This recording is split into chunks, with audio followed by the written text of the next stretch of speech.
My name is Iris Archer, and I am 33 years old. 2 weeks ago, my mother rang my doorbell.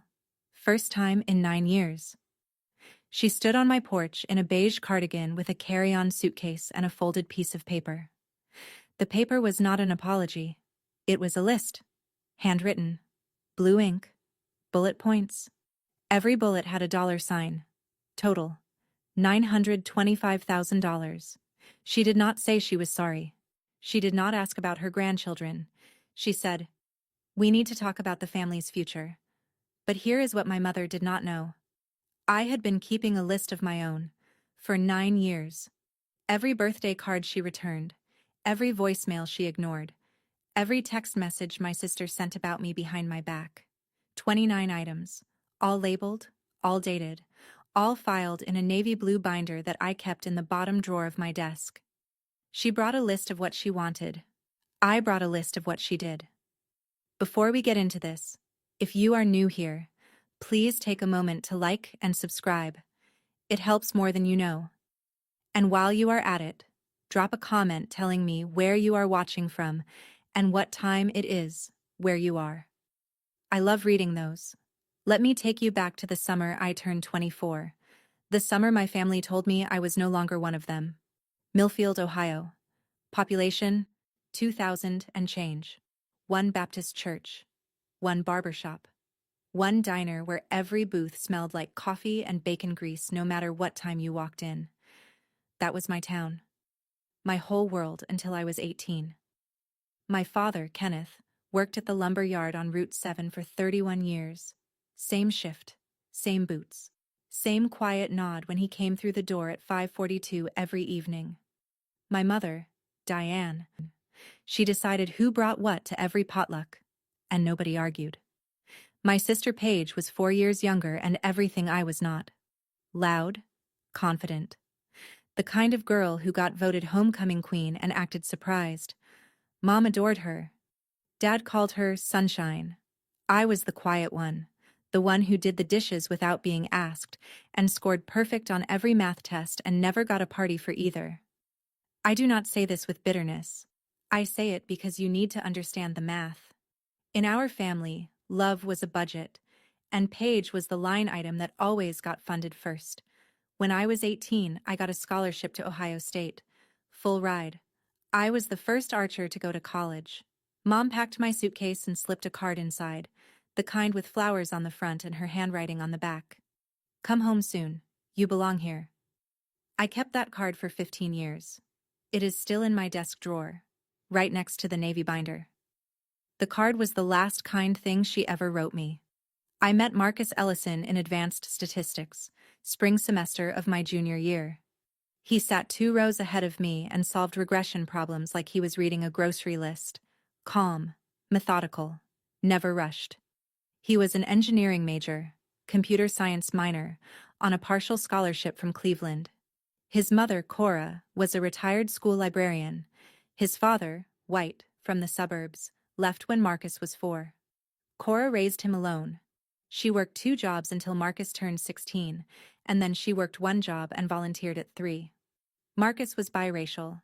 He had his mother's eyes and his father's jawline, and this way of listening that made you feel like everything you said actually mattered. Our first date was at a taco truck near campus. He paid with crumpled singles. I paid with quarters. We split a horchata and talked until the truck closed. I told him I wanted a job where the numbers meant something. He said, "Then, we are in the right field." We dated for 3 years before he proposed. 3 quiet, steady, unremarkable years. He met my parents twice. The first time, Mom smiled too wide and called him Michael instead of Marcus. The second time, she called him Marcus, but did not look at him when she said it. Both times, Dad shook his hand and said almost nothing. I told myself it was nerves, small-town people. They just needed time. Paige was the honest one. At Thanksgiving, she leaned over and whispered, "He is nice, but Mom is never going to be okay with this. You know that, right?" I did not know that. Not yet. Marcus proposed on a Tuesday. No ring at first, just a conversation at our kitchen table in our tiny apartment near campus. He said, "I want to spend my life with you. I want to build something with you." Will you let me? I said yes before he finished the sentence. I called home that night. Mom picked up on the third ring. I told her. The line went quiet for 7 seconds. I counted. You need to think about what this means for this family, Iris. Not congratulations. Not, tell me about the ring. A warning. Dad got on the extension. He cleared his throat twice and said nothing. 2 days later, Paige texted. Mom has been crying since you called. Are you happy now? I was, actually, for the first time in years. But I did not reply that. 2 weeks after the call, a letter arrived. Not an email. Not a text. A letter. Handwritten. Diane Archer's cursive on cream-colored stationery. She wrote 4 paragraphs. The last one said, If you go through with this, you are choosing him over your family. We cannot support this. We will not attend. Line. She drew it in blue ink on cream stationery, and she expected me to stand on her side of it. I read the letter 3 times, folded it, put it in a manila folder. I did not know why I kept it. Something in me, the part that files receipts and labels bank statements, told me to hold on to it. I held on. We got married at the Multnomah County Courthouse on a Saturday in June. 12 guests, all friends, all Marcus's side. His mother, Cora, flew in from Cleveland with a garment bag and a Tupperware of pound cake.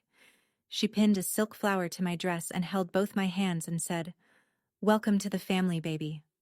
No father walked me down the aisle. There was no aisle. There was a hallway with fluorescent lights, and a judge who pronounced our names wrong, and a reception at a Thai restaurant, where we pushed 4 tables together and Marcus's college roommate gave a toast that made everyone laugh so hard Cora spilled her water. My dress cost $160 from a consignment shop on Hawthorne. White, simple, fit perfectly. Marcus wore a navy suit he bought on clearance.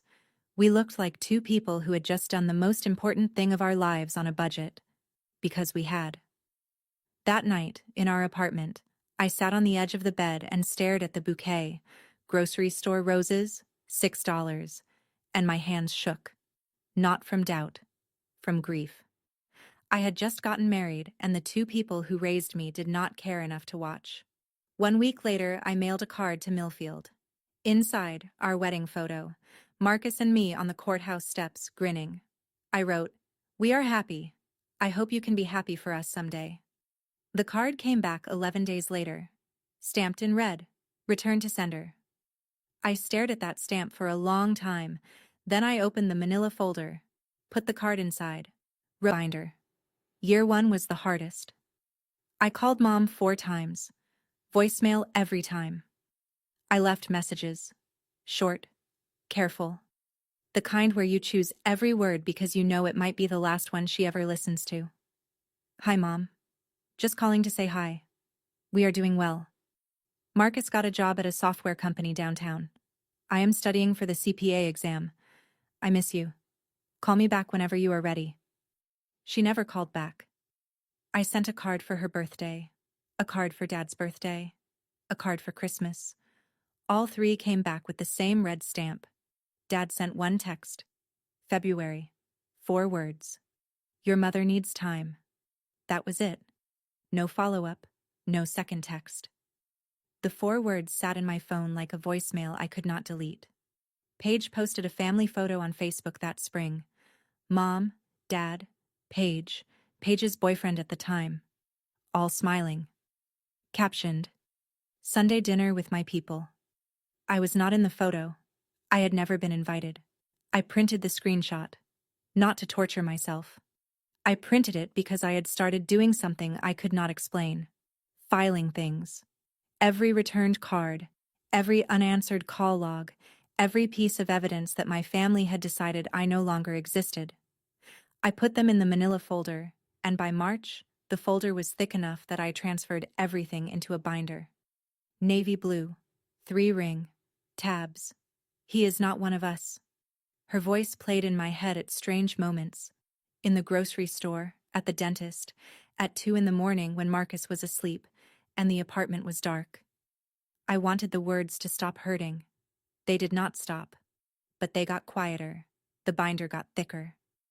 by building a prototype on nights and weekends, a compliance platform for small businesses, the kind of software that made SEC filings and financial audits less painful for companies that could not afford a legal team. He knew compliance. I knew finance. Between the two of us, we understood the exact problem nobody else wanted to solve: making regulatory paperwork manageable for companies with fewer than 50 employees. He set up a desk in our garage, 2 monitors, a space heater, and a whiteboard he bought at Goodwill for $12. I came home from my analyst job every evening, heated up leftover soup, and sat next to him reviewing financial models until midnight. I built the pricing structure. I wrote the compliance checklists. I tested every module against real SEC guidelines. Marcus built the engine. I built the dashboard. Neither of us slept enough. Compliance Core launched 7 months later with 4 customers and a free trial that crashed twice on the first day. That year, I also did something else. I upgraded the binder. The manila folder was overflowing. Returned cards, voicemail transcripts, one Facebook screenshot, and the original ultimatum letter on cream stationery. I bought a proper binder. Navy blue, 3-ring, dividers for each year. Red pen labels on every item. Tab 1, Year 1, 7 items. I was not building a case. I was not planning revenge. I was doing what I had always done: keeping records. Because I was a financial analyst, and financial analysts do not throw away documentation. Ever. But I did start numbering the items. And I did start writing the date on each one. Because numbers do not lie. And neither would I. Liam and Sophie arrived on a Wednesday morning in November. 6 pounds each. Identical dark curls. Sophie screamed for 4 hours, Sophie in his left arm and Liam in his right, and stood by the hospital window and said, "They are going to know they are loved. Every single day." Cora flew in the next morning. She stayed 2 weeks. She cooked. She cleaned. She rocked Liam at 3 in the morning while I fed Sophie. She brought a blanket she had crocheted, yellow and white, soft enough to make you cry, and a silver bracelet for each baby, engraved with their birthdays. That was what a grandmother looked like. I had sent Diane the ultrasound photos 5 months earlier. Returned. I sent birth announcements. 2 cards, 1 for each twin. Returned. I sent photos. Liam sleeping on Marcus's chest, Sophie gripping my finger. Returned. 3 items added to the binder. Items 13, 14, 15. Paige texted someone we both knew from high school. The mutual friend screenshotted it and sent it to me without comment. Paige's text read, "Her children don't have real grandparents. That is what she chose." I sat in the nursery with that text on my screen for 11 minutes. Sophie was asleep in the crib. Liam was in my arms. I could hear Cora in the kitchen, humming something low and sweet while she washed bottles. My children had a grandmother. Her name was Cora Ellison, and she flew from Cleveland every 6 weeks and never once missed a birthday. I printed Paige's text, filed it. Item 16, red pen, dated. By year 4, the binder had 19 items. I want to be clear about something. I did not keep that binder out of spite. I did not flip through it at night, fueling some fantasy of confrontation. Most weeks, I forgot it existed. It sat in the bottom drawer of my desk, behind tax folders and old insurance documents, collecting dust. But every time something facing proof, I filed it. Same process. Print, label, date, red pen, tab. Marcus asked me once, "Why do you keep all of that?" I told him the truth. Because someday, when the kids are old enough, they might ask why they do not have grandparents on my side. And I want them to have facts. Not my version, not her version. The receipts. He nodded. He understood receipts. He was an engineer. Engineers keep build logs. By then, Compliance Core had 11 employees. We had moved out of the garage into a real office in the Pearl District. Marcus worked 60 hours a week. I worked 40 at my firm and 20 more on Compliance Core's books. We hired a part-time nanny for the twins. We ate dinner together every night at 6:30, non-negotiable. The silence from Ohio had become a fact of life, like weather. Some days I noticed it. Most days I did not. Cora visited every 6 weeks. The twins called her Grammy. She taught Liam how to make grilled cheese. She taught Sophie the names of every bird in the backyard. I did not know it then, but that binder would become the most important document in my life. More important than my degree. More important than our marriage certificate. More important than the IPO filing I would sign 5 years later. Year 5, 15 employees. A real office with a sign on the door and a conference room with a whiteboard that was not from Goodwill. Compliance Core was growing. Not fast, not flashy, but steady. The kind of growth that does not make headlines but pays salaries and keeps the lights on. Marcus still coded. He refused to become the kind of CEO who stopped building the product. Most mornings he was at his desk by 6:30, headphones on, deep in architecture problems, their contracts, quarterly projections. The company was his vision. The numbers were mine.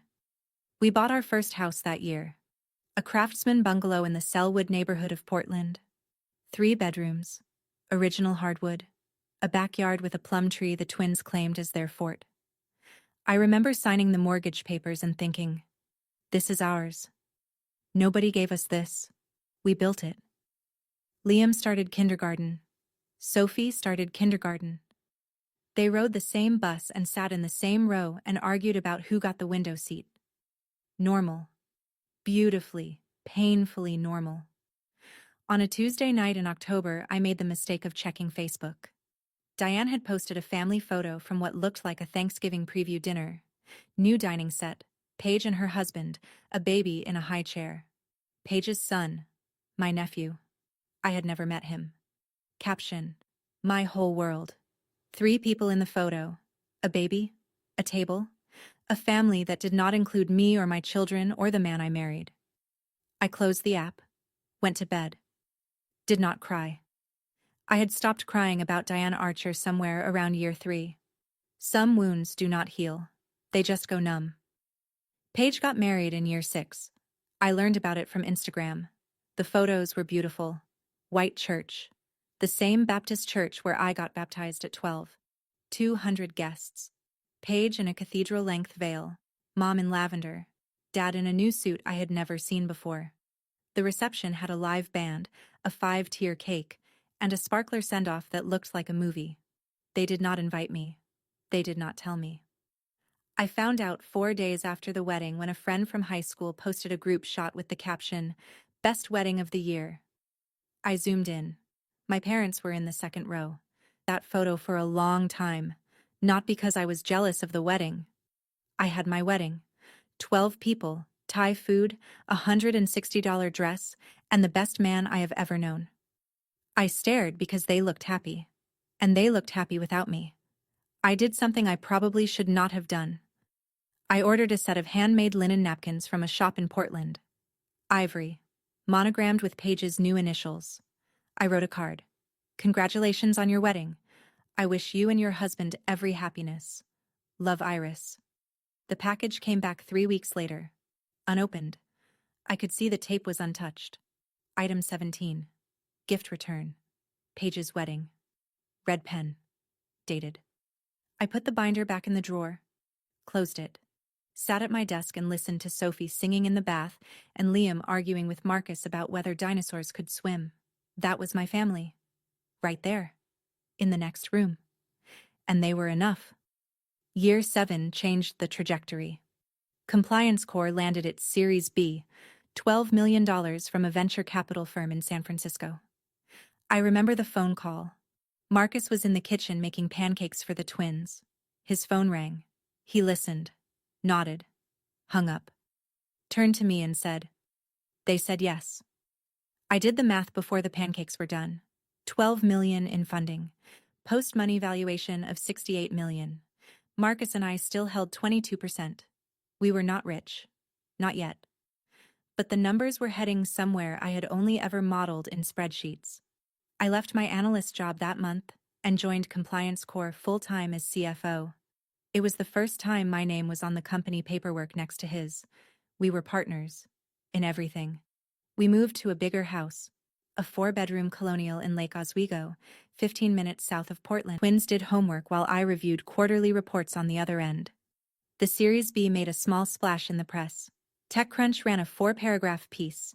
2 fintech newsletters mentioned it. Nothing major. The kind of coverage that people in the industry noticed and everyone else scrolled past. But someone in Millfield, Ohio did not scroll past. 2 weeks after the TechCrunch article, a friend from high school texted me, "Hey, kind of random, but your mom asked me about your husband's company at church on Sunday. She wanted to know what Series B meant. Just thought you should know." I read that text 3 times. Mom had not spoken my name in 7 years. She did not know what Series B meant, but she wanted to. The math was changing, and Diane Archer was paying attention. That same year, I sent what I knew would be my last birthday card. I had sent one every year. 7 straight years, 7 returned. Each one filed, each one labeled. But this time, I tucked something extra inside. A photo of Liam and Sophie at their school's fall festival. Matching flannels. Face paint. Liam was missing his 2 front teeth. Sophie was grinning so wide her eyes were almost shut. On the back of the photo, I wrote, "They ask about you sometimes. I tell them you live far away." I sealed the envelope, mailed it, expected the usual. Red stamp, 11 days, back in the mailbox. It came back in 9 days. But something was different. The envelope had been opened. The flap was creased, the glue resealed with a strip of clear tape. I held it up to the light. The card was inside. The photo was inside. But someone had taken them out, looked at them, and put them back. Carefully. Deliberately. Then sent it back. I sat at the kitchen table and turned that envelope over in my hands for a long time. And then someone else. Mom, I was certain, had made him put it back and return it. He wanted to keep it. She would not let him. Item 23. Birthday card. Opened and resealed. Photo viewed. Still returned. I wrote the label with a steadier hand than I expected. Because I had suspected for years that Dad was not the architect of this silence. He was the enforcer. Mom was the architect. And the blueprint was simple. If she could not control who I loved, she would erase me from the family entirely. Year 8. Compliance Corps was growing faster than either of us expected.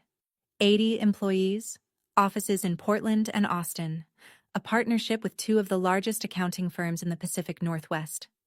Marcus was on the cover of a regional business magazine, small print run, local distribution, but his face was on a glossy cover with the headline, "The Quiet Disruptor."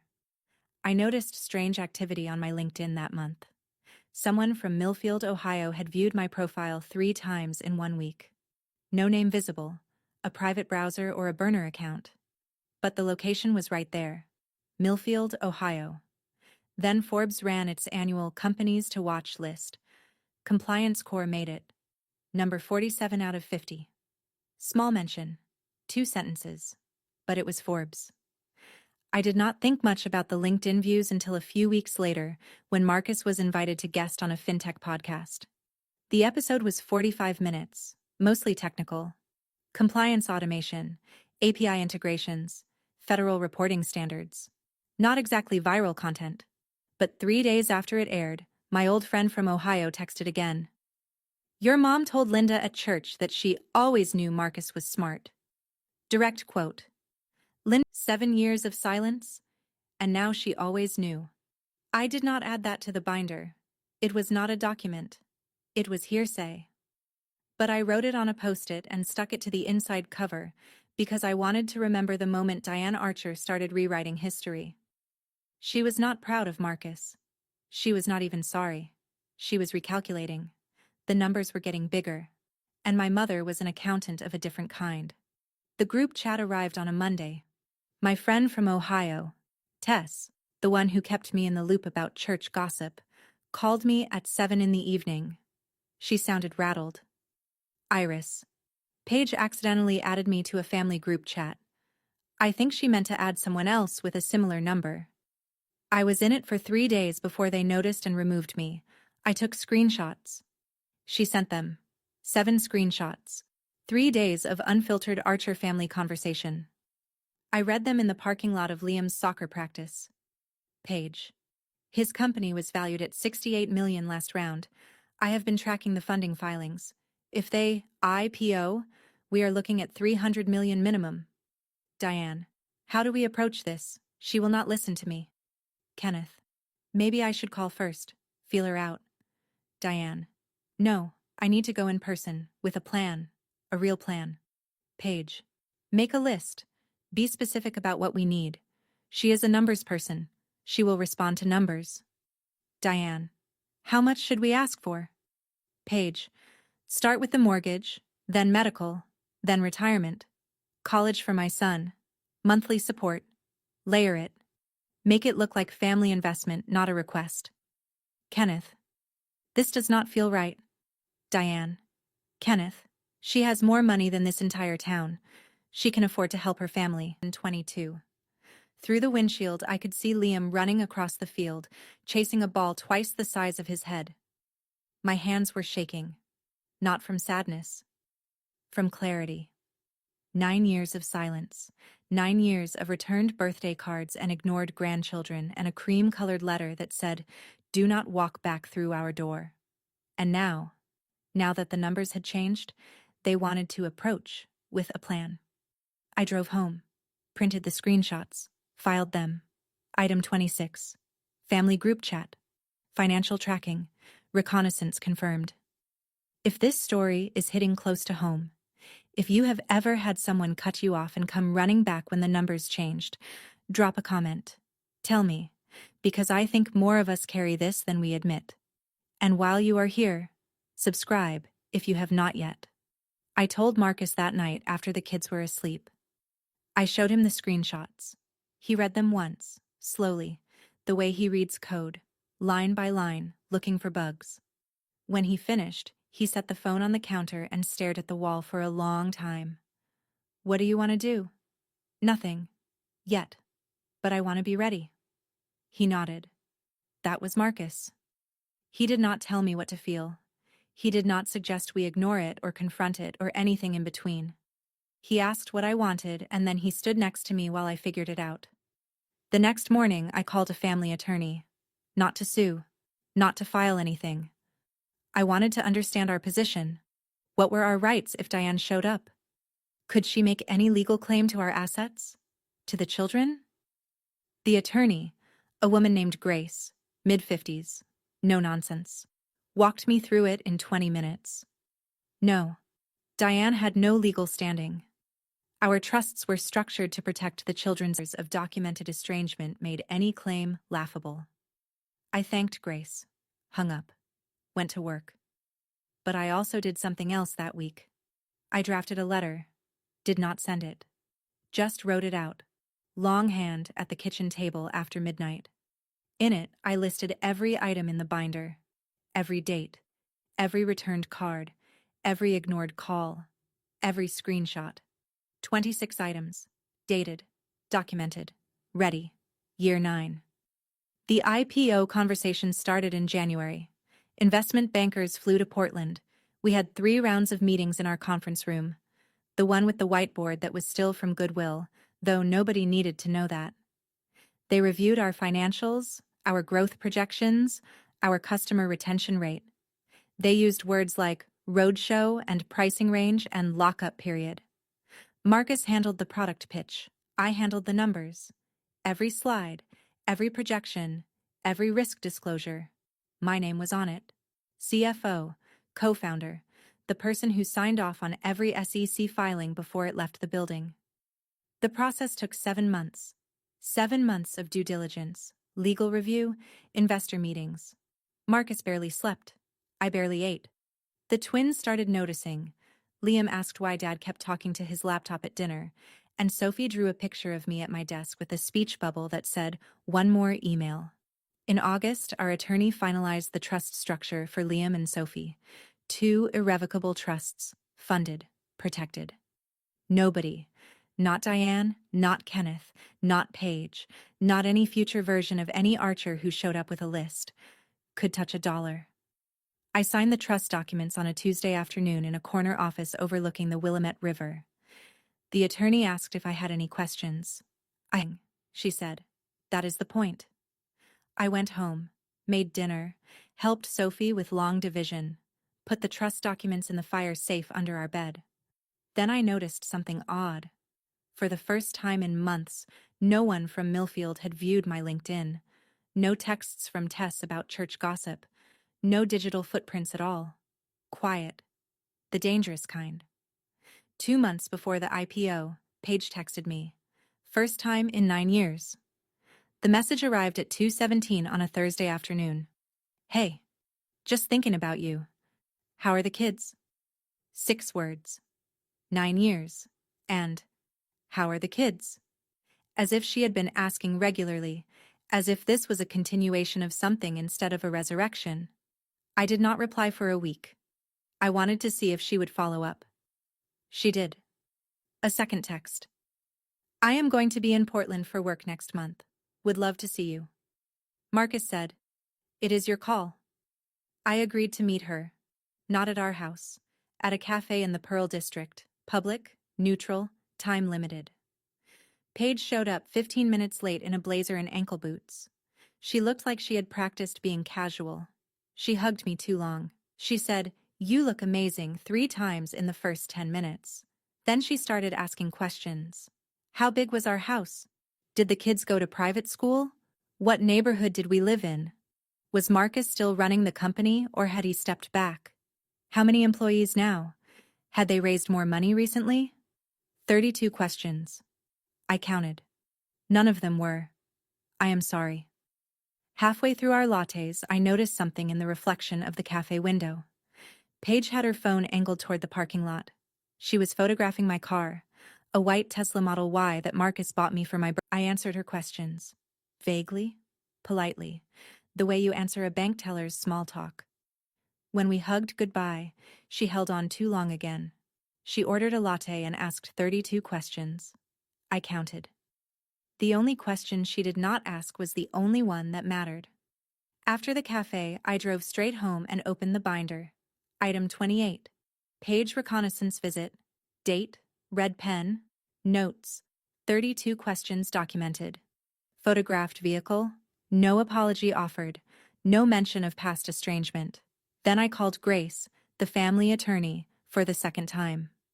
They are coming, I told her. My mother. Probably within weeks of the IPO. She will bring demands. Grace asked what kind of demands. I told her about the group chat, the screenshots, Paige's instructions to layer it, and make it look like family investment. Grace was quiet for a moment. You have documentation? I have a binder. How thorough? 28 items. Dated, sourced, 9 years. Another pause. Iris, you do not need me for this. You need me for the legal structure, the trusts, the estate separation. That is already done. What you are describing is not a legal confrontation, it is a personal one. And for that, you just need to decide what you are willing to say. She was right. This was not about lawyers. This was about a woman who showed up at my door because the numbers changed, and whether I was going to let her rewrite 9 years of silence into a story about a misunderstanding. I sat at my desk that night and pulled out the letter I had drafted months ago, the one listing every item in the binder. I read it. Then I put it back in the drawer. I did not need a letter. I had the binder itself. 28 items. 9 years. Piece of evidence that my family had erased me. Not because I did something wrong, but because I loved someone they refused to accept. The binder would speak for itself. Compliance Corps went public on a Wednesday in October. Marcus and I stood on the floor of the NASDAQ in New York, him in a charcoal suit, me in a navy blazer, and watched the stock open at $18 a share. By noon, it hit 20. By close, 22. Market cap, $440 million. Marcus and I held 10%. Net worth on paper, $44 million. 44 million. I did not know what to do with that number. It did not feel real. It felt like a spreadsheet cell that someone had typed wrong. Too many zeros. Check the formula. But the zeros were right. I had checked the formula. That was literally my job. TechCrunch ran a feature. Forbes called for a comment. Bloomberg put Marcus's face in a sidebar. A local Portland news station did a 3-minute segment. Local couples fintech startup hits NASDAQ. They showed our company photo. 2 founders. Side by side. Equal. Marcus and I celebrated with room service sushi in our hotel room overlooking Times Square. Liam and Sophie were back in Portland with Cora, who had flown in for the week. Marcus fell asleep on the couch at 9:15, still wearing his suit jacket. I stayed up. Not because of the IPO, because of what I knew was coming next. I checked my phone. 5 missed calls. Area code 740. Millfield, Ohio. 3 calls from a number I did not recognize. 1 from Kenneth. 1 from Diane. I did not call back. I set the phone face down on the nightstand and stared at the ceiling. 9 years. $44 million. And suddenly, Iris Archer was worth knowing again. His voice was thinner than I remembered. Older. The cadence was the same. Slow, careful, a man who measured words like lumber. But something underneath had shifted. There was a crack in it. Baby girl, I saw you on the news. You and Marcus on the stock exchange floor. I did not know what to say, so I am calling. I am proud of you. I have always been. A long pause. Breathing. Your mother wants to talk. She has things she wants to discuss. Please call her back when you can. I love you, Iris. I played it 3 times. Baby girl. He had not called me that since I was 14. And I am proud of you. 4 words I had waited a decade to hear. But then I rewound. Listened again. Listened to the structure of it. He called after the IPO. Not after the wedding. Not after the twins were born. Not after any of the 7 birthday cards or the ultrasound photos or the birth announcements. After the IPO. He was proud of me on paper. He had always been proud of me on paper. What he had never been was brave enough to pick up the phone when there were no millions attached to the call. He is not one of us, Iris. He never will be. I heard Mom's voice, but it was Dad who enforced the silence. He could have called any day, any year. He chose this one, the one with 44 million reasons to reconnect. I saved the voicemail. I did not add it to the binder. It was too sad for the binder. Instead, I sat on the hotel bathroom floor and let myself feel it. All of it. For about 4 minutes. Then I got up and packed my suitcase. We had a flight to catch. Diane's text arrived 2 days after we got home from New York. It was long. This was a draft. She had written it, edited it, probably read it aloud to herself in the mirror. Iris, I know we have lost time. I think about you and the children every day. Life is short, and I have learned that some things matter more than the differences that divide us. I would like to talk about the future, about the children, about what it means to be a family. There are things that families should share. I believe we can find a way forward if you are willing. I read it twice, counted the words. 63, carefully chosen. And not one of them was sorry. Not one of them was, I was wrong. Not one of them acknowledged that she had disowned me for marrying a man whose skin was a different shade than hers. Not one of them mentioned the returned birthday cards, the ignored grandchildren, the 9 years of weaponized silence. She wrote, the differences that divide us. As if our estrangement was a philosophical disagreement instead of a woman who told her daughter, he is not one of us, and returned 7 years of birthday cards unopened. I did not reply. I screenshotted the text, printed it, opened the binder. Item 29. First text from Diane in 9 years. 63 words. 0 apology. Red pen. Dated. I closed the binder, put it back in the bottom drawer, sat at my desk and looked at the framed photo next to my monitor. Marcus and me and the twins at Cannon Beach. All 4 of us squinting into the sun, Liam on Marcus's shoulders, Sophie holding my hand. That was my answer. Right there, in the frame. Tess called on a Friday. Paige is telling everyone that she visited you in Portland. She is saying you live in a mansion. Her words.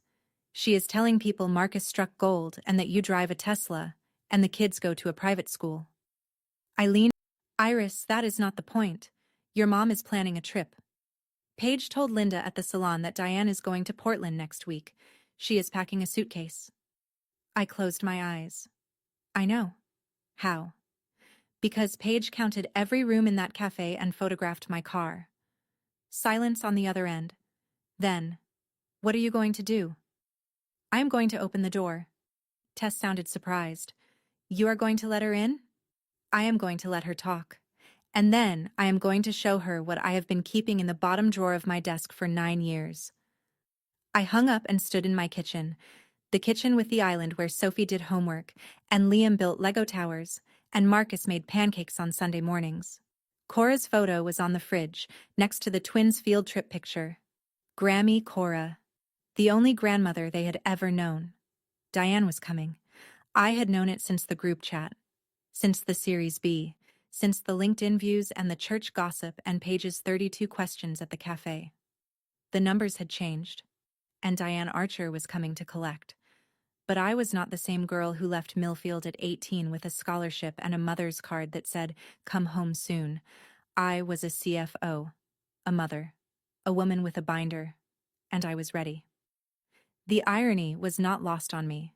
In Millfield, news traveled through the Baptist church the way water traveled through limestone, slowly, everywhere, impossible to stop.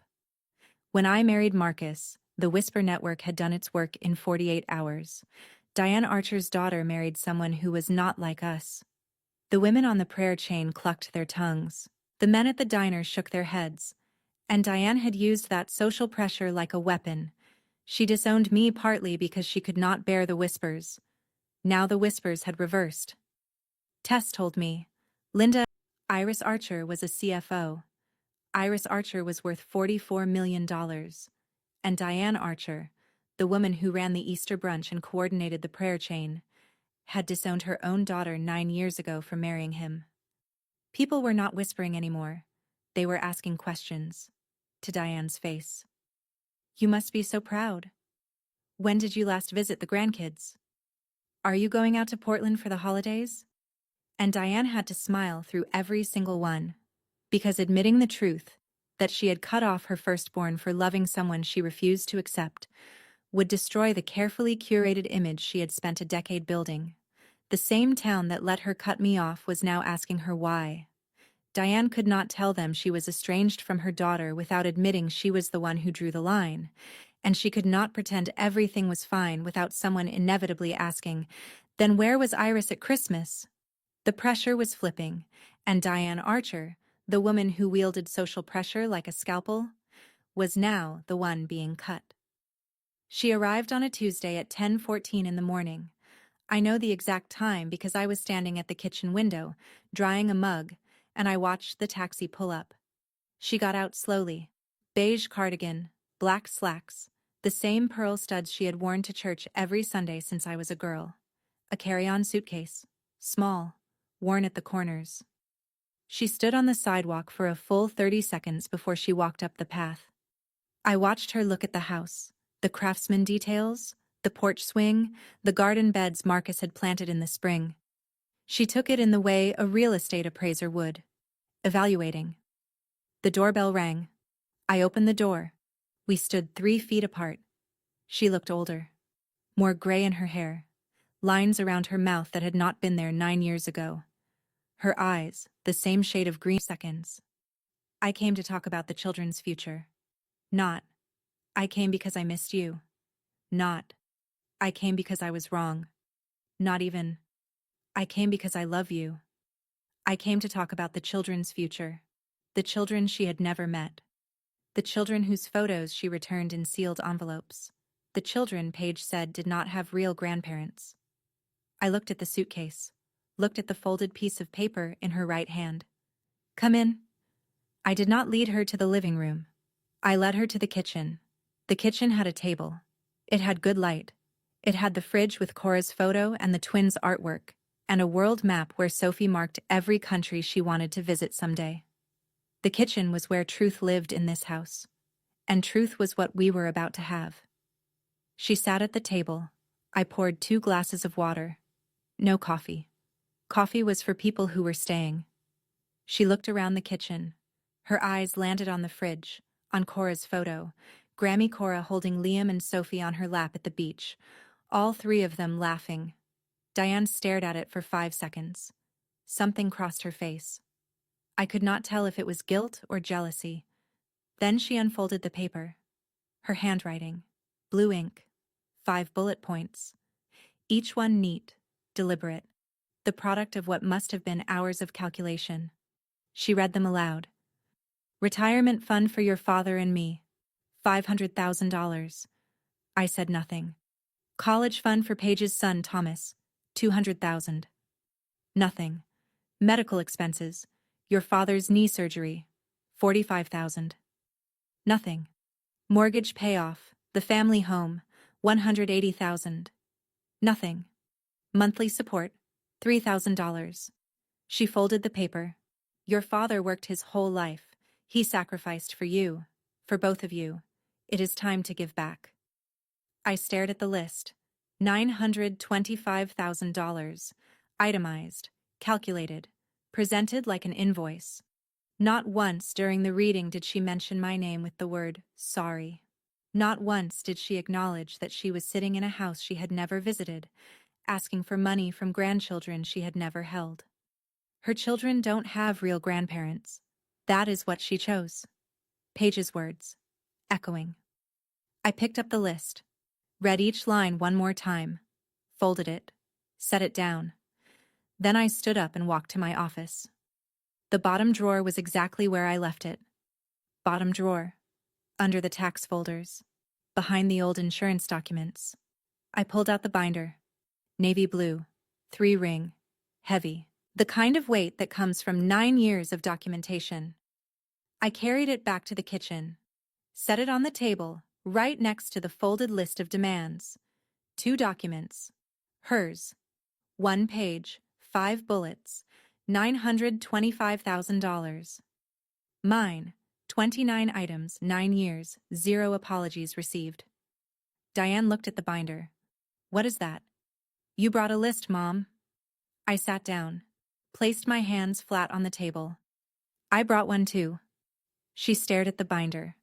At the red pen labels visible through the clear cover. At the thickness of it. Almost 3 inches of tabs and documents and printed screenshots and returned birthday cards in their original envelopes. I do not understand. You will. I opened the binder to tab 1. Year 1.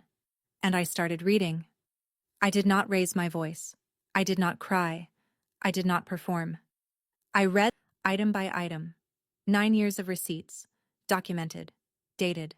Every returned card. Every ignored voicemail. Every screenshot.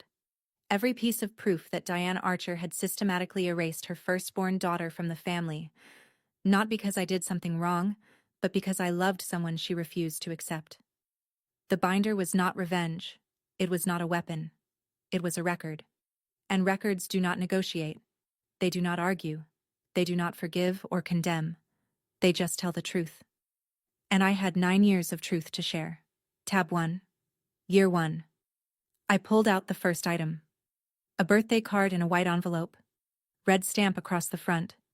Return to sender. Still sealed. I placed it on the table. Item 1. Birthday card. Mailed September 12th, 2017. Returned September 23rd.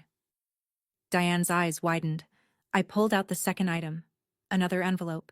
Same stamp. Item 2. Wedding photo. Mailed June 14th, 2017. Returned June 25th.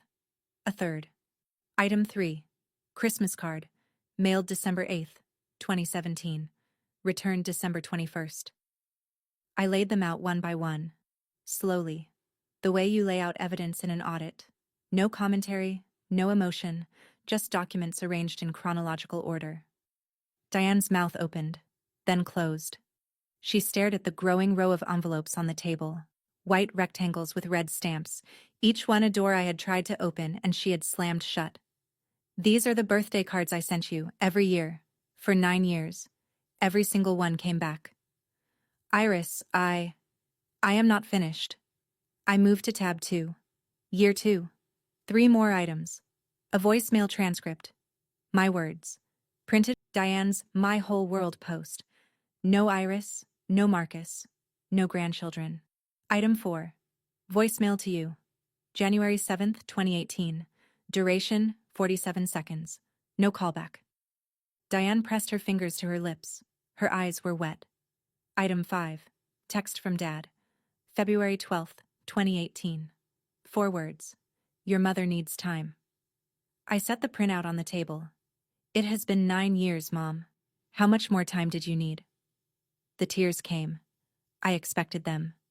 Diane covered her face with both hands and made the sound I had heard 1,000 times growing up, the controlled, theatrical cry she used when she wanted sympathy without surrendering dignity. It was the same cry she used when Dad forgot their anniversary.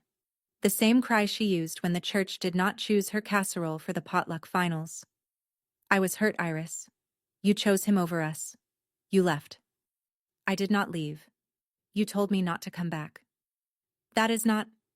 I was upset. People say things when they are upset. I flipped to tab 4. Year 4. Pulled out a printout. Item 16. Text from Paige to a mutual friend. Forwarded to me. March 9th, 2021. I read it aloud. Slowly. Her children don't have real grandparents. That is what she chose. Diane flinched. Paige did not mean... This is Paige's exact text, word for word. I flipped to the last tab. The screenshots. 7 pages. The group chat. Item 26. Family group chat. Screenshots provided by a mutual friend who was accidentally added. October 4th, 2025. I read Paige's message. Make a list. Be specific about what we need. She is a numbers person. She will respond. Diane's face changed. The theatrical tears dried up. Something harder surfaced. Something I recognized. The same expression she wore when Paige broke the good china and blamed it on the dog. Anger. Not guilt. Anger. You had no right to read that. I looked at her. Level. Steady. You had no right to return my children's photos. The kitchen went silent. I reached for one specific item. Tab 5. Year 7. The envelope was slightly different from the others. Same white paper. Same red stamp. But the flap was creased. The glue had been cut and resealed with a thin strip of clear tape. I held it up. Item 23. Birthday card. Year 7. Inside this card was a photo of Liam and Sophie at their school fall festival. On the back, I wrote, "They ask about you sometimes. I tell them you live far away." I set the envelope on the table. This card was opened. Someone looked at their photo, looked at their faces, then sealed it back up and sent it back. Diane's jaw tightened. Who opened it, Mom? Nothing. Dad opened it. He wanted to keep it. And you made him send it back. Diane's hands were flat on the table now. Her eyes were on the envelope, on the tape. She whispered something so quiet I almost missed it. I was afraid. I waited. If I let him keep it, if I let any of it in, I would have had to admit I was wrong, that I lost 9 years for nothing, that I pushed away my grandchildren because I was too proud to... She stopped, swallowed. For 1 second, maybe 2. I saw something real in her face. Not performance, not manipulation, actual fear. The kind that lives under anger for so long it forgets how to come out any other way. Cyrus, you made your choice. The moment of honesty evaporated like steam off a coffee cup, gone before I could hold it. I placed Diane's list of demands on the left side of the table. I placed the binder on the right. 2 documents, side by side. Your list. $925,000. 5 bullet points. No apology. I tapped the binder. My list. 29 items. 9 years of silence. 9 years of returned birthday cards and ignored grandchildren and a daughter you erased because she married the wrong man. Diane's nostrils flared. I did not erase. You told the church I abandoned you. You told Paige to tell our friends that my children did not have real grandparents. You tracked my husband's company for months and came to my door with an itemized invoice. I closed the binder. The metal rings clicked shut. You did not come here because you missed me, Mom. You came here because the numbers changed. Diane stood up. The chair scraped against the tile. After everything we did for you growing up, the food, the clothes, the school supplies, this is how you repay us? You raised me. That is not a debt. That is what parents do. We gave you everything. You gave me a card that said, "Come home soon." Then you told me not to come back. She had no answer for that. I could see her searching, scanning through her mental Rolodex of guilt trips and emotional leverage, and finding nothing that fit. You said he was not one of us. But for 9 years, his mother was the only grandmother my children had. The words hung in the kitchen like smoke. She heard them. I watched them land. She had nothing left to say. The garage door rumbled. Marcus walked into the kitchen through the laundry room, keys in one hand, laptop bag over his shoulder. He saw Diane. He saw the book to where I was sitting, put his hand on my shoulder, sat down next to me. That was it. No words, no confrontation, no dramatic entrance. Just a man sitting next to his wife because she needed him there. Diane looked at Marcus, the man she had refused to accept 9 years ago. He wore a flannel shirt and running shoes, and a watch that cost less than her pearl studs. There was nothing flashy about him. Nothing that announced $44 million. He was just a man. A good man. A father. A husband. And he was right here, hand on my shoulder, saying everything without opening his mouth. Diane stared at his hand, at my shoulder, at the space between us that held no tension, no performance, no need for words. She understood. I did not need the Archer family. I had already built my own. I spoke quietly. The way you deliver a final number on a balance sheet. Factual, complete, no revision pending. Mom, I will not give you money. She opened her mouth. I continued. Not because I cannot afford it, because the moment I hand you a check, you will believe you were right to stay away until it was profitable to come back. You will tell yourself, and you will tell Paige, that this is what family does, that the silence was a misunderstanding, that the 9 years were just a rough patch. I picked up her list, held it out. They were not a rough patch. They were a choice. Your choice. Every returned card, every ignored voicemail, every photo of your grandchildren that you looked at and sent back. She did not take the list. It hung in the air between us. If you want to know your grandchildren, really know them, not as a line item on a financial plan, that starts with an apology, not to me. Picked up her suitcase, walked to the front door. She stopped, turned around, opened her mouth, closed it, walked out. The door clicked shut. Not a slam. A click. The sound of someone leaving who knew she had lost something she could not buy back. If someone showed up in your life only after the numbers changed, I need to hear your story. Drop it in the comments. And if this video reminded you that your worth is not a dollar amount, share it with someone who needs to hear that. 2 weeks passed. Marcus and I did not talk about Diane much. Not because we were avoiding it, because there was not much left to say. She had come with a list. I had shown her a binder. She had left without apologizing. The math was settled. The twins did not know she had visited. They were at school both times, the arrival and the departure. I preferred it that way. They would learn about Diane Archer when they were old enough to understand that some people only see you when the light is right. Kenneth called. Not on a weekend. On a Tuesday morning, 9:14, while I was reviewing a vendor contract at work. Iris, your mother told me what happened. I waited. I should have opened that door for you 9 years ago. I should have picked up the phone. I should have driven to Portland the day the twins were born. I should have done a lot of things. His voice cracked. I am sorry. Not because of the money. I do not want your money. I want to know my grandchildren. And I want to know if you will let me try. I was quiet for a long time. 17 seconds. I counted. I believe you, Dad. But believing you and trusting you are different things. We start slow. Phone calls. Every 2 weeks. No visits yet. No money. Just talking. He agreed. That is more than I deserve. It is exactly what you deserve, not more, not less. We hung up. I went back to my contract. Paige texted once. One line. You could have just helped. I did not reply. Some messages are their own answer.